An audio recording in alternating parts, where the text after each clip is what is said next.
नमस्कार मंडळी, श्री स्वामी समर्थ. उद्या 10 जून वटपौर्णिमा. वटपौर्णिमेस उपवास नाही केला तरी चालेल, आपल्याला अजिबात एक चूक करायची नाही. तर वटपौर्णिमेच्या दिवशी बघा, आपल्याला वडाची पूजा ही करायची असते. चुकूनही आपल्याला ही एक चूक करायची नाही, ती म्हणजे आपल्याला वडाची फांदी आणून त्याची पूजा चुकूनही करायची नाही. तुम्ही चित्र काढून त्याची पूजा केली तरी चालेल. आपल्याला मेटलच्या बांगड्या चुकूनही परिधान करायच्या नाही. त्याच्या हिरव्या बांगड्या, लाल बांगड्या आपण घालू शकतो. मेटलच्या किंवा इतर कोणत्याही बांगड्या न घालता हिरव्या किंवा लाल बांगड्या आपल्याला परिधान करायच्या आहे. त्याचप्रमाणे वटपौर्णिमेच्या दिवशी चुकूनही आपल्याला काळ्या रंगाची साडी परिधान करायची नाही. पांढऱ्या रंगाची साडी देखील परिधान करायची नाही. लाल, हिरवा किंवा तुम्ही इतर कोणताही पिंक किंवा तुम्ही गुलाबी कलर किंवा ऑरेंज कलरची साडी परिधान करू शकता.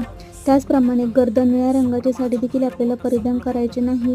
काळ्या बॉर्डर असलेली साडी देखील आपल्याला परिधान करायची नाही आणि चुकूनही काळा रंग किंवा पांढरा रंग साडी देखील